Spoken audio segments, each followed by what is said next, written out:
Hi hello అందరికీ నమస్తే. Welcome back to my YouTube channel. It's Sai Kiran Nallavelli. ఎవరైతే ఈ వీడియో కొత్తగా చూస్తున్నారో, ఫస్ట్ టైం నా ఛానల్ని విజిట్ చేస్తున్నారో, ఇమీడియట్ కింద ఉన్న సబ్స్క్రైబ్ బటన్, అలాగే పక్కన ఉన్న బెల్ ఐకాన్ ప్రెస్ చేస్తే నేను చేసే మరిన్ని వీడియో నోటిఫికేషన్స్ మీకు వచ్చేస్తాయి. అండ్ ఇక్కడ ఉన్న లైక్ అలాగే కమెంట్ చేశారనుకోండి, నాకు ఎంతో మోటివేషన్ ఇచ్చిన వాళ్ళు అవుతారు. అండ్ నా యూట్యూబ్ ఫ్యామిలీకి కొంచెం సపోర్ట్ ఇచ్చిన వాళ్ళు అవుతారు. ఓకేనా, let's get into the video. అసలు ఈ వీడియో ఏంది? ఈ వీడియో ఏంటంటే, నాకు నిన్న లైవ్ పెట్టిన, అంటే నేను ఈ వీడియో చేసేటప్పుడు ముందు రోజు లైవ్ పెట్టుండే. And at the same time నేను వీడియో చేద్దామని కూడా అనుకోండి. సో నాకు పార్ట్ టైం వచ్చిందా వచ్చిందా వచ్చిందా వచ్చిందా అని అడుగుతా ఉన్నారు. సో అసలు నాకు పార్ట్ టైం వచ్చిందా రాలేదు కూడా ఈ వీడియోలో మనం మాట్లాడుకుందాం.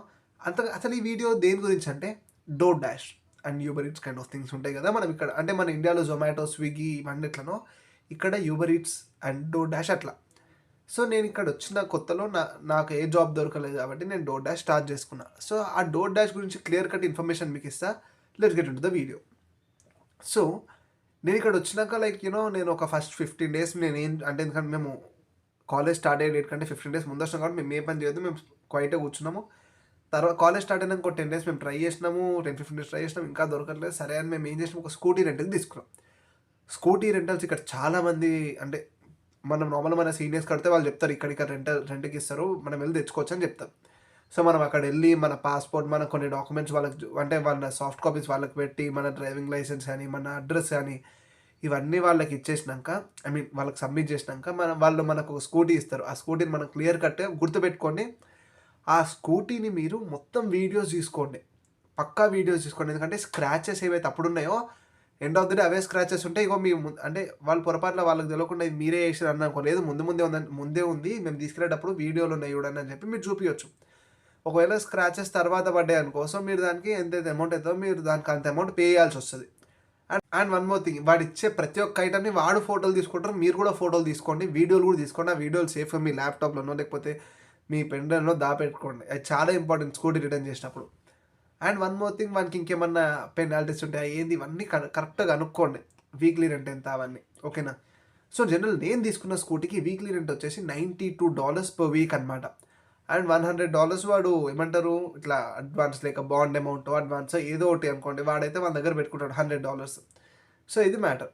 సో స్కూటీ తెచ్చేసుకున్నామా, స్కూటీ తెచ్చుకున్నాక సో ఫోన్లో డోర్ డాష్ యాప్ ఇన్స్టాల్ చేసి దాంట్లో ఆ సెట్టింగ్స్ అన్నీ వాడు మళ్ళీ మన పాస్పోర్ట్ అప్లోడ్ చేయాలి, మన డ్రైవింగ్ లైసెన్స్ అప్లోడ్ చేయాలి, ఇండియాలో అవుతుందో అది అప్లోడ్ చేయాలి. అది మొత్తం ఓకే అయిపోయాక యాప్ స్టార్ట్ అయిపోతుంది. సో ఈ డోర్ డాష్ మేము స్టార్ట్ చేసినాక మేము నా ఫస్ట్ రోజు ఏంటంటే, నేను ఆస్ట్రేలియాలో అంటే బైక్ కానీ కార్ కానీ నడపలేదు, నడిపేటప్పుడు పక్కన కూర్చొని చూడని కూడా చూడలేదు ఎప్పుడు. సో నేను ఫస్ట్ రోజు నేను డైరెక్ట్ స్కూటీ తీసుకొని రోడ్ ఎక్కేసిన. ఇక్కడ మన ఇండియాలో నడపడం వేరు, ఇక్కడ ఆస్ట్రేలియాలో నడపడం వేరు. అంటే అది ఇండియన్ తక్కువ వేయట్లేదు అన్న. ఇక్కడ ఏమైందంటే, నాకు అక్కడ అలవాటు, నేను మంచిగా నడుపుకుంటా, అక్కడ మంచిగా మెయిన్ రోడ్ల మీద తిరుగుతా, ఏమంటారు సికింద్రాబాద్, బల్కంపేట, అక్కడ మంచిగా తిరిగిన, నేను బండి మీద తిరగలేను. ఇక్కడ ఏమైంది, ఫస్ట్ టైం నేను బండి తీసుకొని రోడ్ మీదకి వెళ్ళినప్పుడే అక్కడ మనకి ట్రాఫిక్ సిగ్నల్స్ అనేవి డిఫరెంట్ ఉంటాయి. అంటే అవే రెడ్, ఎల్లో, గ్రీన్ కానీ ఇక్కడ సైడ్ వచ్చినప్పుడు ఇప్పుడు మనం 2 ఆపోజిట్ లేన్స్ ఉన్నాయి. నేను ఇక్కడ ఉన్నా, ఇంకో లేన్ అక్కడ ఉంది. ఇప్పుడు ఇద్దరికి ఒకటేసారి గ్రీన్ పడ్డప్పుడు స్ట్రైట్గా పోయేటోడు స్ట్రైట్గా వెళ్ళిపోతాడు. ఎవడైతే క్రాస్ వెళ్ళాలనుకుంటుండో వానికి కూడా గ్రీన్ ఉంటుంది, కానీ వాడు పోవద్దు. ఈ ఆపోజిట్ లేన్ స్ట్రైట్ వస్ట్రోల్ మొత్తం పోయినాక వాడు అప్పుడు పోవాలి. సో ఇవన్నీ నాకు అప్పుడు తెలియదు. సో కొంచెం గందరగోళంగా, కొంచెం టెన్షన్గా ఏం చేయాలో అర్థం కాక, ఇంకోటి ఎక్కడ కూడా స్పీడ్ లిమిట్ బోర్డ్స్ ఉంటాయి ఇక్కడ. 60-40 60-40 60-40, కొన్ని హైవే మీద అయితే 70-100 అని ఇట్లా ఉంటాయి అన్నమాట. సో ఆ ఫస్ట్ డే ఇవన్నీ చూసుకొని నడిపే వరకు దూల తీరిపోయింది. ఎందుకంటే మాకు అన్నీ ఏం తెలియదు అసలు అప్పటికి మాకు. సో ఒక ఫ్లోలో వెళ్ళిపోదాం అన్నట్టు వెళ్ళినాము. సరే అంటే నడుపుతానే కదా తెలిసేది. ఇక్కడ ఎవరైనా తెలిసిన వాళ్ళు ఉంటే వాళ్ళు మనకు చెప్తే అది వేరే విషయం. మనకు ఎవరేం చెప్పలేదు కాబట్టి మనము కొంచెం మనమే ఒక స్టెప్ ముందే తీసుకొని మనతో మనం ట్రై చేసాం అనమాట ఇది. సో మేము స్టార్ట్ చేసినాము. నాకు ఆ రోజు వచ్చిన పేమెంట్ ఎంత అంటే, అరౌండ్ ఎంత $24 ఎంత వచ్చింది నాకు, $24.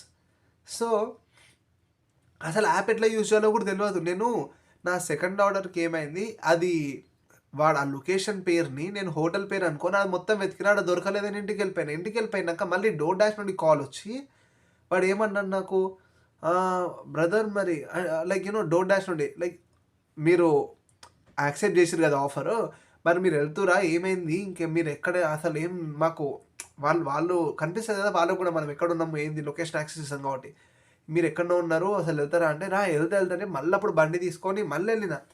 వెళ్ళి ఆ ఆర్డర్ తీసుకొని మళ్ళీ ఆమెకి ఇయ్యనికే పోతే ఆమె ఆర్డర్ తీసుకొని ఇంట్లోకి వెళ్ళిపోయింది. నాకు అర్థం కాలే, మైండ్ బ్లాంక్ అసలు నాకు. ఎందుకంటే ఇప్పుడు ఆ ఆర్డర్ ఆమె తీసుకొని వెళ్ళిపోయింది. నేను ఆర్డర్ యాక్చువల్లీ ఫోటో తీసుకోవాలి డోర్ దగ్గర పెట్టి మనము. అంటే ఫోటో తీసుకోలేదు, పొరపాట్లు ఇప్పుడు ఆ బిల్ అంతా నేను కట్టాలా? నాకు ఇదే తిరిగింది మైండ్‌ల. 10 5 ఐ $5-10 ఏమో వస్తాయి ఆ ఆర్డర్ ఇస్తే. అట్లాంటిది $6 వదిలిపెట్టి అది ఎంత పెట్టి బుక్ చేసుకుందో ఆ ఫుడ్‌ని, ఆ పైసలు నేను కట్టాల్సి వస్తదా? నాకు అర్థం కాలే అసలు. సో, ఇంక అది అయిపోయింది. ఇంటికొచ్చేసిన ఇంక మూతి మూసుకొని ఎండ్ కొట్టేసిన డాష్‌కి. ఐ మీన్ ఆడికి ఆపేసి ఇంటికొచ్చేసిన. ఇంటికి చెప్తే అనిల్ వాళ్ళు ఇట్లా అన్నారు, "ఏం కాదు, జస్ట్ ఇట్లా handed order to the customer" అంటే అదే కొట్టినా. అదంటే ఓకే ఫైన్‌లే, ఏం కాదు, అది నార్మల్‌గా కామన్, చాలా మంది ఇట్లా వెళ్ళిపోతారు అంటే సరే అని లైట్ తీసుకున్నా. కాకపోతే భయమైండే ఫస్ట్ టైం ఆ రోజు. అండ్ డోర్ డాష్ ఇట్లా స్టార్ట్ చేసినా కదా! సో, ఇంక అప్పటి నుండి వీక్లీ 24 అవర్స్ మాత్రమే యేసుకుంటున్నాం. లీగల్‌గా యేసుకుంటున్నాము. అంటే జనరల్‌గా వచ్చినప్పుడే పార్ట్ టైమ్ దొరకకపోతే ఈ డోర్ డాష్ మనకి చెప్తున్నా కదా, అన్నం పెట్టే అమ్మ లెక్క అనిపిస్తది. ఎందుకంటే మనం మళ్ళీ ఇండియాకెళ్ళి మనీ అడగాలంటే దూల తీరిపోయిద్ది. ఎందుకంటే మనం వచ్చేటప్పుడే లైక్ ఘోరంగా స్ట్రగుల్ అయి ఉంటాం మనం మనీ కోసం. అట్లాంటిది మళ్ళీ మనం ఇక్కడ వచ్చినాక మళ్ళీ మమ్మీకి, డ్యాడీకి ఫోన్ చేసి నాకు మనీ కావాలి మమ్మీ, ఇక్కడ ఉండడానికి సరిపోతలేవు అంటే ఇట్స్ నాట్ కరెక్ట్ కదా! సో, అట్లని డోర్ డాష్ చేసుకుంటే మనం సర్వైవ్ అవ్వచ్చు ఈడ. అంటే మొత్తం డోర్ డాష్ చేయమని నేను చెప్పను. ఎందుకంటే వెదర్ కండిషన్స్‌ని చూసుకొని చేయడం చాలా important. And one more thing, వర్షం పడుతున్నప్పుడు గానీ, వర్షం పడ్డాక గానీ అస్సలు బండి తీయకండి. ఎందుకంటే స్కిడ్ అయిపోతాయి ఇక్కడ రోడ్ల మీద ఈజీగా. మాకొక అన్న, మేము ఒకసారి ఎయిర్‌పోర్ట్‌కి మా ఫ్రెండ్ కోసం వెళ్ళొస్తుంటే తెలుగాయన్నే, మా కర్మంగాడు అంటే మా ఇంటి సైడ్ ఉండే ఆయన్నే అంట. మాట్లాడి చెప్పిండు, ఇట్లా మేము కూడా డోర్ డాష్ కొట్టినా, ఇట్లా వర్షం వచ్చినప్పుడు బండి తీస్తుండే అప్పుడు స్కిడ్ అయితే మొత్తం మోకాలు చిప్పలు మొత్తం ఇట్లా చెక్కలు చెక్కలు అయిపోయింది. అంటే మొత్తం ఇట్లా దెబ్బలు తాకినాయి అని చెప్పిండే. ఈవెన్ అంతెందుకు, మా ఫ్రెండ్స్ కూడా స్కిడ్ అయినాయి స్కూటీలు. ఎందుకంటే ఇక్కడ రోడ్ల మీదే ట్రామ్‌లు ఉంటాయి. అవి స్కిడ్ అయ్యే ఛాన్స్ ఉంటది. So, be careful. ఎవరైతే న్యూ స్టూడెంట్స్ వస్తున్నారో వర్షం పడ్డప్పుడు స్కూటీలు తీసి ఆ రోజు మీరు సంపాదిద్దాం అనుకోకండి. పొరపాటున కింద పడితే ఆ స్కూటీకి ఏమన్నా అయినా, మీకేమన్నా అయినా కానీ నెక్స్ట్ ఒక 2, 3 మీకేమన్నా అయిందనుకోండి, ఆ వీక్ మొత్తం మీరు ఖాళీ ఇంట్లో కూర్చోవాలి కదా! దాని బదులు ఒక్కరోజు ఇంట్లో కూర్చొని తర్వాత రోజులో మీరు కొట్టుకోవచ్చు డోర్ డాష్. అది మ్యాటర్. సో, వర్షం వచ్చినప్పుడు అస్సలు స్కూటీని ముట్టుకోకండి. అండ్ ఇంకోటి, చలికి చలి ఘోరంగా ఉంటది సాయంత్రం పూట. చలికాలం అయితే. సో, మనము ఎంత సాయంత్రము 8, 9కే ఓసారి 6 డిగ్రీస్, 9 డిగ్రీస్, 8 డిగ్రీస్ అట్లా ఉంటది. దూల తీరిపోతది ఆ చలికి. సో, అట్లా మనం అన్ని టైంలో కొట్టలేము. సో, మార్నింగ్ టైమ్స్ కొట్టుకుంటే ఇంకా బెటర్. నైట్ టైమ్స్ ఇంకో దరిద్రం ఏందంటే ఈడ గల్లీలలో లైట్లుంటాయి. కానీ ఆ లైట్లు అసలు ఏం కనిపియదు మనకి. మనం ఫ్లాష్ ఏసుకొని డోర్ నెంబర్‌లు చూడాలి. అంటే హౌస్ నెంబర్, అంటే 18 యుగాండా స్ట్రీట్, 19 యుగాండా స్ట్రీట్, లేకపోతే 19 ప్రైమ్ రో స్ట్రీట్, 6 ప్రైమ్ రో స్ట్రీట్, ఇట్లా ఉంటాయి కదా స్ట్రీట్ నేమ్స్. సో, మనం ఆ స్ట్రీట్‌లోకెళ్ళి ఇక్కడ గల్లీ మనకక్కడ మనం ఇండియాలో ఎట్లా అంటే రోడ్ నెంబర్ 5, సపోజ్ ఒక ఇల్లుందనుకో, plot number 156, road number 3, Srinagar colony, Hyderabad, ఇట్లా కదా. ఇక్కడ అట్లా కాదు. ఇక్కడ రోడ్ నెంబర్ ఉండదు. ఆ స్ట్రీట్‌కి ఒక పేరు ఉంటది. ఫర్ ఎగ్జాంపుల్ ఒక స్ట్రీట్ ఉంది. దాని పేరు ప్రైమ్ రో స్ట్రీట్. ఆ ప్రైమ్ రో స్ట్రీట్‌లో ఉన్న నెంబర్ ఏతుందో 8 ప్రైమ్ రో స్ట్రీట్ అంటే ఆ హౌస్ నెంబర్ 8, 9 ప్రైమ్ రో స్ట్రీట్, 10 ప్రైమ్ రో స్ట్రీట్, 11 ప్రైమ్ రో స్ట్రీట్, ఇట్లా ఉంటదనమాట. సో, అట్లా మనం నైట్ పూట ఫ్లాష్ ఏసుకొని మరి వెతికి అది ఇయ్యాలి. ఓసారి చెప్తున్నా ప్యాక్ అయిపోతది, సీరియస్ జోక్ కాదు. అంటే మన కంట్రీ కాదు ఇది. మన అంటే మనకు తెలిసినోడు ఎవ్వరు కాదు. వాళ్ళు ఎవడో ఉంటాడు. అంటే డిఫరెంట్ ఫ్యాక్టర్స్ మీద ఓసారి భయమైతా ఉంటది నైట్ టైమ్ డెలివరీలు ఇచ్చేటప్పుడు. నాకనే కాదు, ఆఫ్‌కోర్స్ ఎవరికైనా అయితది. సో, కొంచెం జాగ్రత్తగా ఉండి మనం అక్కడ పెట్టేసి నార్మల్‌గా ఫోటో తీసుకొని తొందరగా వెళ్ళిపోతాను నేనైతే అక్కడికెళ్ళి. అండ్ ఇంకోటి, లైట్లు ఉండవు చూసినావా, అది ఇంకా దరిద్రం అనిపిస్తుంది నాకు. అరే లైట్లు ఉండకపోవడం ఏందిరా బాబు, ఇంత డెవలప్డ్ కంట్రీ అంటారు, లైట్లు ఇంత చిన్న చిన్న లైట్లు పెట్టుకొని ఉంటారు ఏందిరా అనిపిస్తది. అంటే మేబీ మరి వాళ్ళకి ఏముండవు, మరి వాళ్ళ పాయింట్ ఆఫ్ వ్యూ ఉందో మనకు తెలవదు కదా! అయితే ఇప్పుడు డోర్ డాష్‌లో పర్ అవర్ ఎంత సంపాదియొచ్చు అంటే, మనకి లీగల్‌గా బయట 24 కదా! సో, ఇక్కడ మనం ఇందులో ఏబిఎన్‌తోని రిజిస్టర్ అయితాం ముందే. సో, అయితే ఈ ఏబిఎన్ నార్మల్‌గా మనకి per hour on an average $18-20 వరకు వచ్చే ఛాన్స్ ఉంటది. అంటే పక్కా నువ్వు నువ్వు యాప్ ఆన్ చేసుకొని పెట్టుకొని ఖాళీగా కూర్చొని వస్తాయంటే అట్లా రావు. నువ్వు ఆర్డర్‌లు నార్మల్‌గా 1 అవర్‌లో నీకు మంచి నాన్ స్టాప్ ఆర్డర్‌లు పడ్డాయనుకో, $20-30 కూడా వచ్చే ఛాన్స్ ఉంటది ఒక్కోసారి. ఒకవేళ ఆర్డర్‌లు పడకపోతే $5 వచ్చినా ఆశ్చర్యపోవాల్సిన అవసరం లేదు. సో, అట్లా లైక్ డిపెండ్స్. ఆర్డర్‌లు మంచిగా పడితే మంచిగొస్తాయి. నా ఎక్స్‌పీరియన్స్ ప్రకారం అంటే నేనైతే ఈ 2 మంత్స్ డోర్ డాష్ అయితే చేశానో, ఈ డోర్ డాష్‌లో లైక్ ఎక్కువ మోస్ట్‌లీ సో, వీకెండ్స్‌లో జనరల్‌గా మంచి ఆర్డర్‌లు పడతాయి. లైక్ ఎందుకంటే ఇక్కడ వీకెండ్స్ జనాలు మంచిగా ఎంజాయ్ చేస్తారు. ఫుడ్ తింటారు, బయటికెళ్తారు, లేకపోతే ఇంట్లోనే ఫుడ్ బుక్ చేసుకోవడం గానీ. ఈవెన్ మండేస్ కూడా పడతాయి. కాకపోతే మార్నింగ్ టైమ్ పడతాయి. ఓసారి పడవింక. కొన్ని వీక్స్ అయితే అసలు మండే, ట్యూస్‌డే అసలు మామూలుగా దరిద్రంగా ఉంటది. అంటే అసలు ఆర్డర్‌లు పడవు, ఏం పడవు. సో అట్లా పోయి ఖాళీగా కూర్చొని గంటలు గంటలు టైం వేస్ట్ అవుతుంది, ఆ టైం రికార్డ్ అవుతుంది, ఇంకా 1 అవర్ మనకు బొక్కనే అనుకోవాలి టు బీ హానెస్ట్. సో అట్లా అది మ్యాటర్. సో నార్మల్ నా ఎక్స్పీరియన్స్ ప్రకారం చెప్పాలంటే లైక్ మరీ ఏం లేనప్పుడు సర్వే గాడికి మంచిగా హెల్ప్ చేస్తుంది, కానీ దీంతోనే మనం పర్మనెంట్ డోర్ డాష్ చేసుకుంటూ ఉండలేము. ఈ డోర్ డాష్ చేసేటప్పుడు మీరు ఏం చేయండి అంటే, మీరు యూనివర్సిటీకి వెళ్ళినప్పుడు మీరు రెజ్యూమేలు జిరాక్స్ తెచ్చుకుంటారు కదా. సో ఆ రెజ్యూమేలు డిఫరెంట్ దాని మీద ఏమంటారు, పెట్రోల్ బంక్ అని, దాని తర్వాత రెస్టారెంట్ అని, దాని తర్వాత మెక్డానల్డ్స్ అని, అది అని ఇదని పిజ్జా షాప్ అని డిఫరెంట్ రెజ్యూమేలు కాపీలు తీసుకోండి, బాగానే తీసుకోండి, ఏం పర్లేదు, మనకు జాబ్ రావడం ఇంపార్టెంట్. సో తీసుకున్నాక అవన్నీ మీరు ఏం చేయండి, మీ డోర్ డాష్ బ్యాగ్లోనో లేకపోతే మీ స్కూటీ డిక్కీలో పెట్టేసుకోండి. మీరు డిఫరెంట్ రెస్టారెంట్స్కి వెళ్తారు కదా, అక్కడ జాబ్ ఉందన్నా లేదన్నా కానీ మీరు రెజ్యూమ్ మనకి ఇవ్వండి. ప్రతి షాప్లో మీరు రెజ్యూమ్ ఇచ్చేసి అది ఇచ్చేసేయండి. సో అట్లా కొంతమందికి జాబ్లు వచ్చిన వాళ్ళు ఈవెన్ అంతేందుకు మా దాంట్లో అనిల్ కానీ లేకపోతే విజయ్ అన్నకు కానీ వాళ్ళు పిజ్జా షాప్లో ఇచ్చినప్పుడు వాళ్ళకి అట్నే వచ్చాయి. ఇట్లా జాబ్ వచ్చే ఛాన్స్ చాలా ఎక్కువ ఉంటుంది. సో అట్లా అవి తీసుకొని మీరు ఎక్కడెక్కడైతే రెస్టారెంట్లు వస్తే అక్కడ ఇవ్వడం చాలా బెటర్. అర్థమైందా? అట్లా మీరు సపరేట్గా మళ్ళీ రెజ్యూమ్ పట్టుకొని తిరగాల్సిన అవసరం ఉండదు, రెస్టారెంట్స్కి కదా ఆర్డర్లు పడేది. సో రెస్టారెంట్లనే ఇచ్చేసేయండి, అయిపోతుంది. సో అట్లా ఫ్యూల్ స్టేషన్స్కి మీరు ఫిల్ చేసుకోండి, మిమ్మల్ని ఫ్యూల్ స్టేషన్లో ఇచ్చేసేయండి. సో ఇట్లా ఇచ్చేస్తే మీకు ప్యారలల్ 2 పనులు ఒకటేసారి అయిపోతాయి. అది మ్యాటర్. సో ఇంకేమేమి ఉంటాయి, ఇంకా డిఫరెంట్ థింగ్స్ ఏముంటాయి ఇంకా డోర్ డాష్లు అంటే, ఇంకా మ్యాక్సిమం ఇంతే. మనకి వీక్లీ 24 అవర్స్ చేసుకోవాలి ఎట్లయినా. సో ఆ 24 అవర్స్ మనం అంటే ఏం జాబ్ లేకపోతే ఇది చేసుకుంటే ఇది బెటర్. ఒకవేళ వీక్లీ మంచిగా మనకి అన్నీ వచ్చినాయి అనుకో, వీక్లీ ఒక 500 to 600 వస్తే నార్మల్. అంటే నాకు అంత వస్తుంది అని చెప్పాను, నేను ఒకసారి తక్కువ చేస్తుండొచ్చు, ఒకసారి ఎక్కువ చేస్తాను, అంటే లైక్ 24 అవర్స్ మాత్రం ఎక్సిడ్ చేయను. సో ఒక వీక్ నేను ఒకసారి 16 చేస్తుండొచ్చు, ఒకసారి 17 చేస్తుండొచ్చు, డిపెండ్స్ నాకు బయట వెదర్ బట్టి కదా. సో అట్లా ఒక ఎక్స్-పర్సన్కి ఆన్ అండ్ యావరేజ్గా ఒక 500 to 600 వరకు, 400 to 500 వరకు వచ్చే ఛాన్స్ ఉంటుంది. 600 రాలేదు కానీ 400 to 500 పర్ వీక్ వచ్చే ఛాన్స్ ఉంటుంది. సో ఇందులో మళ్ళీ 100 ఏమంటారు మన బండి రెంట్కి, ఓ $50 మన ఫ్యూయల్కి వెళ్ళిపోతే ఇంకా మనకి 350 మిగులుతాయి. సో అట్లా అవి మిగిలినవి కాస్త కొన్ని మన ఎక్స్పెన్సెస్కి, మన సేవింగ్స్కి, మన రెంట్కి ఇట్లా పెట్టేసుకోవాలి ఇంకా అంతే. సో ప్యారలల్ మనం జాబ్ ఎత్తుకొని జాబ్ వస్తే ఆల్ హ్యాపీస్, ఇంకా ఇది చేసుకోవాల్సిన అవసరం ఉండదు.